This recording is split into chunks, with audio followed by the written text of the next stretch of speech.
Hi, it's Friday afternoon. It's Graham Coath here. And in a minute, I'm going to be talking to Nick Hudson about why he's in a graveyard.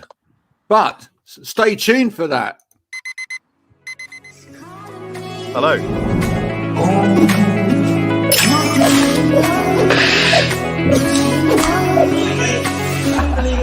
I need to get going, Mel. See you later.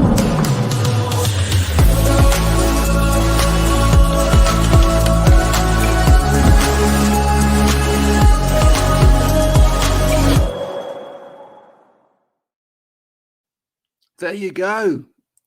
Nick. Hi. Good afternoon. You are indeed in a graveyard. I am indeed. I'm in St. Nicholas Graveyard, St. Nicholas Church Graveyard, right near my house. Yeah. Oh, cool. Yeah, it's very suitable for this record. Yeah. Absolutely. So tell me, sir, when did the record actually launch? It's actually out today. Release day is today. So it's Today's that we're today. Chatting. So yeah. Fantastic. So we're about to celebrate in a sunny graveyard with Graham, you know? Hi. you made the effort especially. Have you done anything? Have you done anything to celebrate today being the launch day? It's mainly been celebrated by generating compound RSI by doing all the social media towards it. So I have had a quick pint on my own, and I've raised a glass to everybody involved in the making of it. Well done. Yeah, which actually is a cast of thousands, ironically, for a solo record. But yeah. So RSI, but no human fractures. No, none yet. I mean, if I keep doing social media, my thumbs might fracture. But yeah, we'll see. Yeah. Okay. See, the album itself is called "Font of Human Fractures." Yeah. Interesting title. Can you shed a little bit light? Yeah, on I mean, that? ultimately, it's the human heart is the font of human fractures. Yeah. Yeah. There's a Catherine of Siena. Saint Catherine of Siena was a saint in, I think, the sort of 1600s, and one of her most celebrated axioms was the human heart is drawn by love. And it's kind of, the record Font of Human Fractures is kind of a breakup album with the most negative and deleterious and sort of toxic aspects of oneself, as in a sort of casting off the toxic slough of previous incarnations of oneself, and allowing the true essence to sort of shine through in its sort of so a breakup from yourself, not from somebody else. Previous incarnations thereof. Yeah, and with that in turn, there's actually a track that I made when I was 16 years old on the record that I salvaged from a cassette. An unvarnished take. I don't even remember making it, but it was 23 years ago. So it's right. Yeah. And is that when it all started for you? Yeah, well, I mean, I started playing piano when I was 6. Never really united words and music till I was about 21. I had an aunt, a brilliant rock star aunt called Penny, Auntie Penny, whose stage name was May Fortune, and she was in this band called Room 101 that were much beloved of John Peel and Billy Bragg. And she gave me my first keyboard when I was 6, and kind of started me on this ridiculous path. So yeah. But I mean, really, in the last 15 years, it's kind of become my primary preoccupation. Yeah. What else do you do outside of music then? I was a chef for 15 years, and I had to quit that because I found myself sort of morphing into Gary Oldman in Leon and hurling utensils at people and screeching, and I was like, I don't really want to herniate by the age of 35, so I quit. And but otherwise, I mean, I've always written prose and poetry. I finished a novel in October when I was in Bulgaria. I do painting as well. In fact, with the test pressings of the record, because Font of Human Fractures come out on only vinyl and digital, I got 5 test pressings through, and I issued 3 of them with hand-painted sleeves, and they sold last week, which was really lovely and humbling. So, yeah. That's wonderful. Otherwise, I like traveling, obviously, which I'm not doing much of at the moment. I'm just sitting in a graveyard. Yeah. Well, it's out and about anyway, isn't it? Well, exactly, yeah.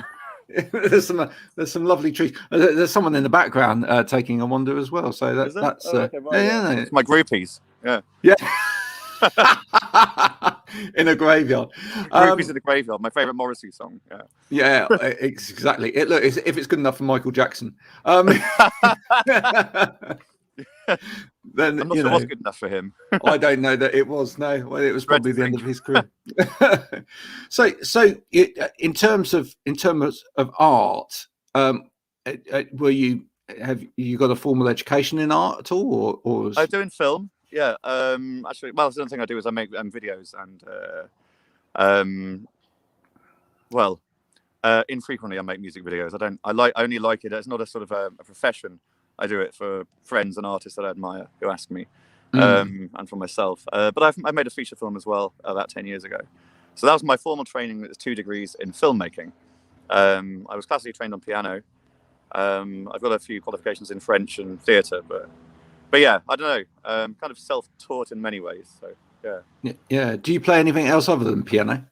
Guitar, kind of, as in a sort of hobbyist compositional way. It's not really an instrument I enjoy performing with.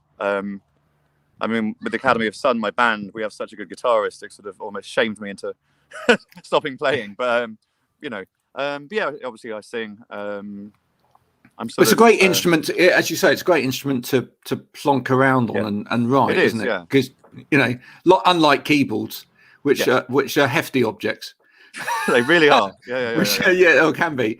Somebody asked me yesterday if I was missing playing live, and I was like, "What I'm really not missing is lugging my electric piano in and out of taxis. Turning up sweating into tiny venues, sort of ventilating, and then going straight to sound check. So much easier for a guitarist, really? have a acoustic guitar and can travel, I might take up the triangle or something, Yeah, or maybe some ancient stringed instrument. That would be quite fun, wouldn't it? A sort of Chinese zither. That would be nice. Yeah. That's relatively small as well. Which fold it up and put it in your pocket. Yeah. So what in terms of this particular project? What kind of started you down this avenue of? I hadn't made a solo record in 5 years. The last one was Ganymede in the State of War in 2016, and lots have changed since then, a hell of a lot. As one would expect for anybody. 5 years is quite a long time. And I've been focused on the Academy of Sun. I've made 2 records with them.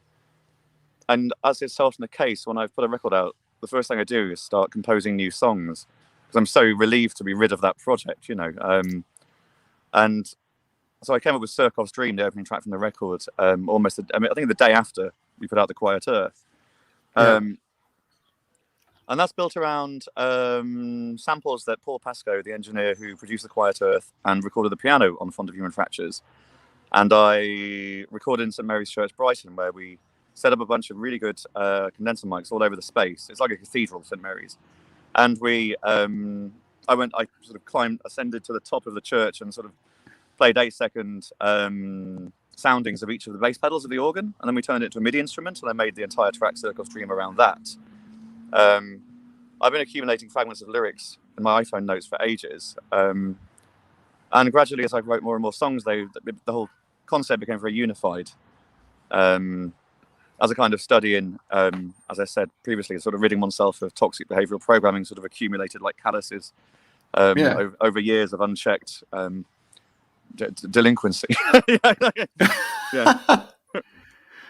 But I wanted it to be sort of sonically unified as well. Considering piano is my primary instrument, I never issued a piano-led album before, so that was a big factor as well. Yeah. I'm amazed. I don't actually remember anyone doing this before, but you've got as a final song on the album a song called End Credits. That's genius, sir. Why not? It's like yeah. Scott Walker put out a record called Climate of Hunter in 1984, I think, where track 3 was just called Track 3. And he was on the tube, and Paul Yates asked him, so why didn't you give tracks 3 and 7 titles? And he's like, well, I did. He was like, I thought they were finished. Well, and actually, it is a title in itself. It is a title. Yeah, absolutely. Yeah. I mean, that's like saying my uncle used to have 2 cats, one called Black, one white, and one called White one. Yeah, exactly. At least you're not going to forget their names, right? Well, but they're still names. They are names. Yeah, they're still words, right? They're still nouns. Yeah, exactly. I mean, it's like saying, well, they haven't got an identity because you haven't called it Rover or Tiddles or something. Graveyard dwelling singer-songwriter if you want, So. No, absolutely. So by your own reckoning, you've already started on the next Academy of Sun album. No. No, Yes. You know, actually, kind of, but I started it before, only because we had a commission from my friend Graham Duff. Do you know Graham Duff? He's a broadcaster, comedy writer. He wrote the series Ideal and stuff like that. Oh, right. And he was in Harry Potter and Doctor Who and stuff. And he's a very dear friend and champion of our work and my work. And he actually commissioned the Academy of Sun to create a new piece of music to put out on a 7-inch as part of a boutique vinyl label he's been asked to curate. And so I started composing that about a month ago, and that's all recorded. And now we're waiting to send it over to a producer called Randall Dunn over in LA, who's just produced some of the Danny Elfman record, and Sun, the doom metal band and everything. So that's super exciting. That's quite a difference, isn't it? Yeah. Yeah. Yeah, so that's kind of fun. Otherwise, I'm actually genuinely going to take a step back from composing for a while, because I've just been so prolific for about 10 years straight. I just want to focus on prose writing and painting and video work for a while. So, yeah. Yeah. Will you expand on this particular project in terms of those things as well? I mean, yeah. I think so. We're going to shoot one more video for the Ballad of K69996 Roma, which is a Pasolini song that finishes side 1 of the vinyl. That's 7 minutes long. We're going to shoot that hopefully this weekend. Yeah, that's prog rock, isn't it? When you get into 7 minutes. I've never been accused of that before, I assure you. No, that's a lie. Yeah, no, pretty much. Yeah. It's got about 5 different movements. It's definitely early Genesis style. Yeah. That's I have good. no shame about prog. You know. Listen. Prog is right up there. You know, at the end. Yeah, absolutely. It's intelligent music at the end of the day, isn't it? Exactly. Yeah. Nothing wrong with that. I mean, it's a different thing when I'd always thought, you know, the difficult thing with any kind of song like that is when you take it out, just remembering which section goes where. Oh, we had one on Codex Novena that was about 12 minutes long, and it took about a month for all of us to actually learn it. Even myself, who wrote it, you know, it was just. It's like, well, where's that bit go? Yeah, exactly. Yeah. Just put it anywhere. It's fine, you know. Like, yeah. Some kind of loose interpretation of the same song. It's funny. The weird thing is these songs on Fun of Human Fractures are actually very difficult to perform. They're really, really very technical. I hadn't realised. You know, it's. I did a show in Bulgaria in October. In Sofia. It was a real privilege. And rehearsing those was an absolute nightmare. You know. Well, I had access to a cinema, the oldest theatre in Bulgaria, the oldest cinema in Bulgaria. I was playing a blues note in this big empty space on my own, and it was just divine, absolutely divine, you know. I'm really jealous, actually. I have to say, I'd interrupt the kind of music talk for 2 seconds, but I'm incredibly jealous that you've been to Bulgaria. We were meant to go last year. To Sofia? To Bulgaria on holiday. And I was going to go right around Bulgaria, and of course that got, for some reason, postponed. And now it's meant to be this year, but I don't know. It's a really beautiful country, Graham. I really hope you get to go. It's in fact, let me know when you're going, because I intend to spend a lot more time out there. I've got access to an apartment out there. What is it about Bulgaria you love? What is it? Sofia particularly, I like the collision of different architectural styles and cultures. So you've got the residual Soviet stuff, you've got Byzantine relics, you've got a lot of Art Deco stuff, and it really is a sort of like cultural collage. And the language is beautiful, the food is incredible. It's super cheap, obviously, which helps, you know, because there's as much as one might think otherwise. You know, music isn't really raking it in for me or anybody at the moment. No, but it's big shot collar. No, yeah, I know.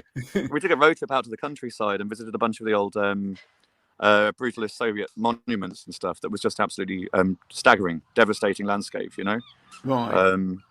And I'm a bit of a Russophile as well, so that a lot of the residual Soviet stuff absolutely gets my juices flowing. You know. Yeah, I think it will with my 16-year-old son as well. Right. He's very into that. He'll find lots to film out there. Yeah. So yeah, no, absolutely. Well, no, this is the younger one. Oh, okay, right. The one at university is not quite so much into his history, but right. Yeah, Okay. the 16-year-old really fascinated by Russia. Yeah, same here. Yeah. Yeah, my hang on a minute. I'm on 20%. That should still be enough iPhone battery. Oh yeah, we'll be fine. We'll be fine. Yeah. Another 10 minutes out of that. Funny, my partner actually, who's currently asleep at home, bless him. He has connections to the Tolstoy family. Oh, really? Yeah, and actually spent some time in his childhood on the Tolstoy estate south of Moscow. So yeah. There's a whole album just in that. Oh, he's already had a few albums out of me, so I'm sure there'll be more. But, yeah. Brilliant. So, when you say stylistically, in terms of this album, it is quite difficult to play. There's listening to passages of it. It sounds like there's kind of bits that when they're played are then cut up and then put back together again. Yeah. Is that actually the case, or some of it? Yeah, I mean, it's mainly piano. Most of it was actually scored for piano and 2 violins and voice. But then obviously there's a lot of electronic stuff going on in the background, sort of as a sort of shadow texture. I mean, on Comeback, when there's nothing left, the track that I asked Toby from Chaos to sing, you've got the where I'd actually recorded, I think, 2 octaves of my voice in falsetto, and I played that as a MIDI instrument, as some sort of screwed up, fragmented backing vocal kind of thing. So it is a duet, but between a kind of glitched out, kind of fractured version of my voice next to Toby's organic lead vocal. And I really enjoy that. I like disrupting sound and breaking it and treating it as like a sort of malleable substance, So yeah. So with that in mind, I mean, is there anyone out there else in the music world that you've kind of taken inspiration from? Most of them are dead. I mean, bands like Coil and I mean, actually, Kate Bush, she's still alive. She's a big influence. Yeah. And she's also self-produces. So there's that sort of sonic autonomy as well that I really respect. Who else at the moment? It's mainly film and literature that I take that I take inspiration from, really. Contemporary classical composers and stuff. Who else do I listen to a lot of? Danny Elfman, I'm massively infatuated with. I think he's one of the greatest melodicists of the 20th century and beyond. I intend to that's the film coming out. What's again, that? Isn't it? That's the film side coming out again. I realised the other day that actually the first cassette I ever bought was his Batman Returns soundtrack when I was 11. I remember taking it into school. I just moved house, so I was like this newbie in a like sort of fairly grueling comprehensive after sort of 6 years in a luxurious North London primary school, hippie school. And I played something from Batman Returns. They're like, "Oh, look, you're just a goth freak," and I was like, "Yeah, I am." Yeah, why not? Yeah, no, absolutely. You mentioned tape there. It came through on my email the other day from one of the music shops. Free cassettes for 20 quid. And really? I suddenly felt a wave of nostalgia hit over me as that happened. Do you like the fact that we seem to be in part going back towards old school medium? I'm not particularly betrothed to cassettes, but I mean vinyl, yes, absolutely. I don't give a damn for CDs, and we're not releasing Fond of Human Fractures on CD at all. I think it was a kind of like a stopgap medium into what I don't know, but I'm pleased to see the resurgence of vinyl. And with Fond of Human Fractures, I deliberately tried to pursue as analog a set of processes as possible. So it was actually mastered to analog tape, even for digital. So it has that slight hiss and a much more robust warmth to it. I only buy vinyl as well. So yeah. And that's partly because you like the fact that that someone's actually sitting there listening to it. Yeah, there's a ritual aspect to it, right? And a tangible media. It's like placing it on the deck and then the tension as the stylus does the sort of running groove, and I think it's beautiful. Yeah. I know. I think so. I think. But I don't like Kindles either. I like to hold a book.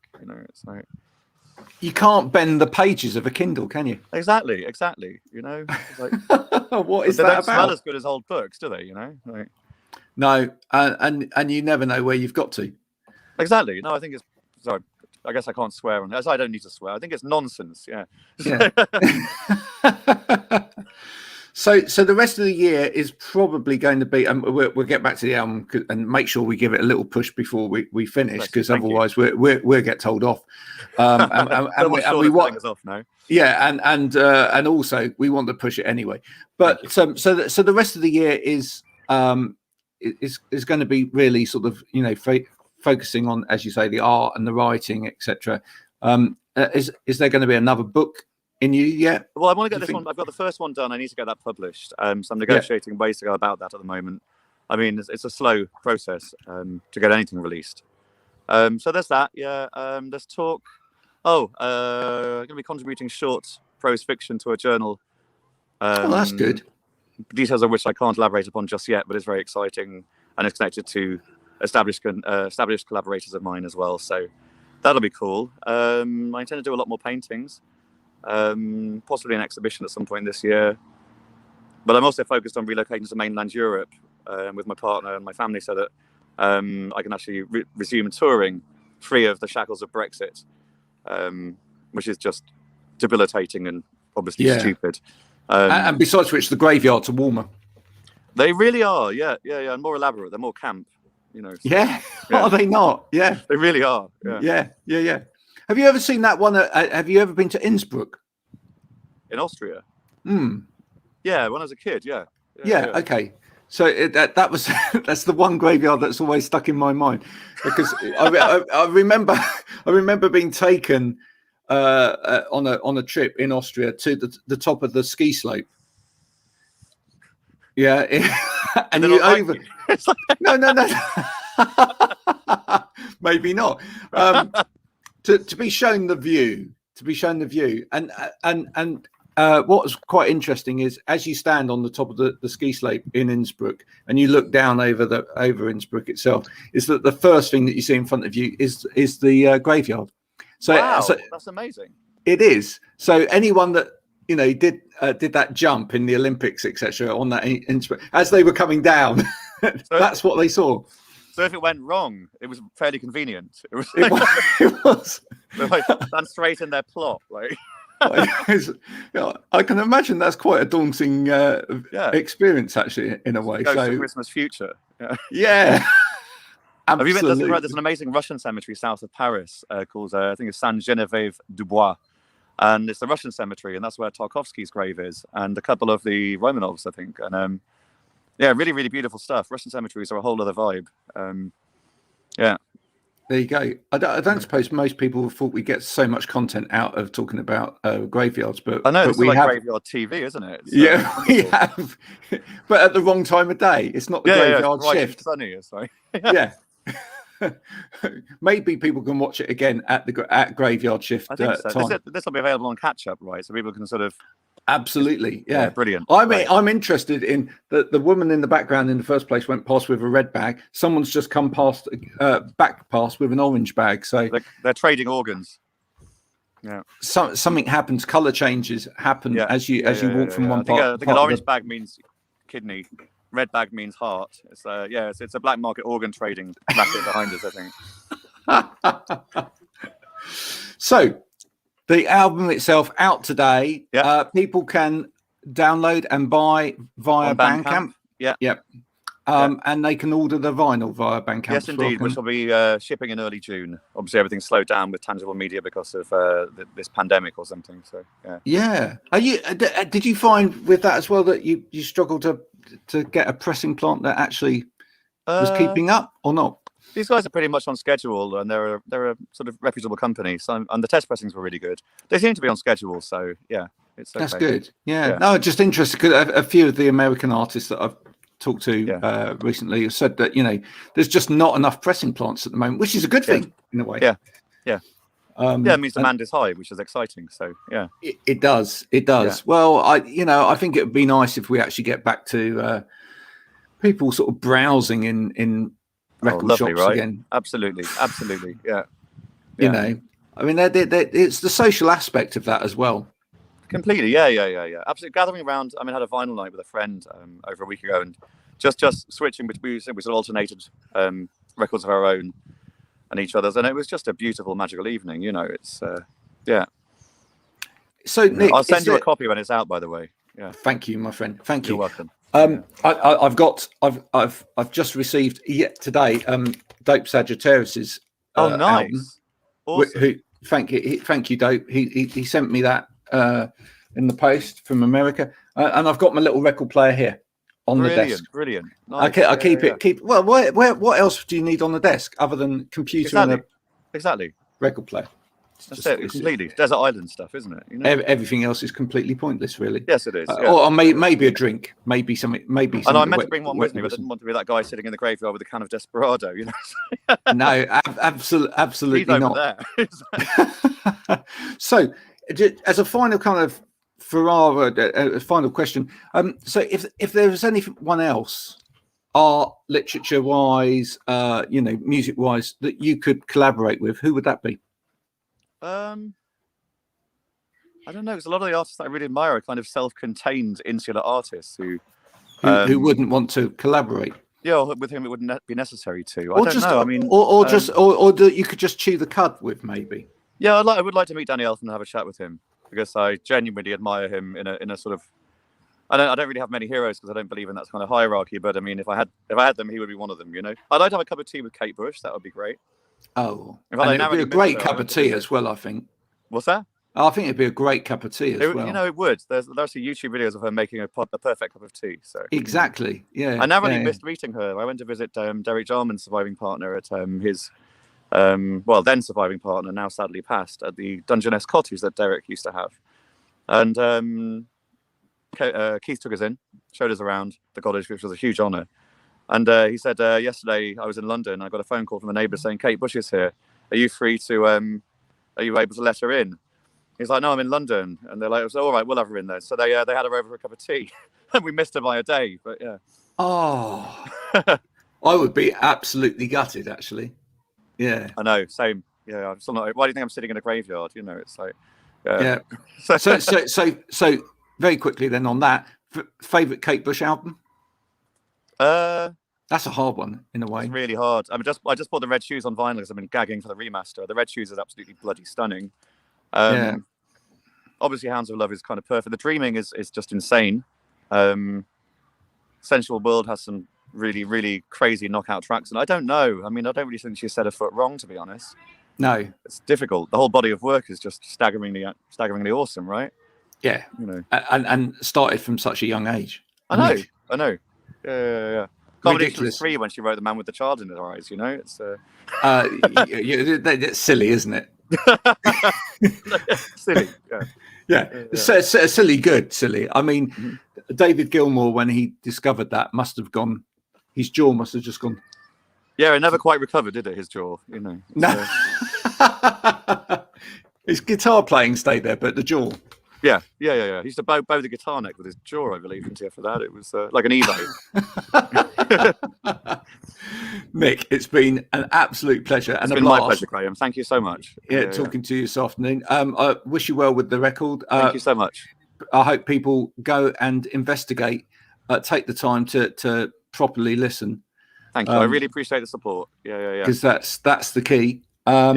And do send me your address to send the vinyl to. And thank you. Yeah, and I'll send you a postcard from Bulgaria. Yes, exactly. Yeah, and if you're headed out there, let me know because I might well be there. So you know. That would be great. Yeah, we'll catch up for a frappuccino somewhere. Absolutely. Yeah. A frappuccinsky, as they call it out there. Yeah. Oh, do they? Okay. You're teaching me the language, the lingo. Exactly. Nick, all right, you take care. Thanks for joining me. Cheers. Bye for now. So I can share this as well once it's online properly. Okay? I will do. Right. You look after yourself. Thank you for everything. Take care. Bye for now. Bye. Take care.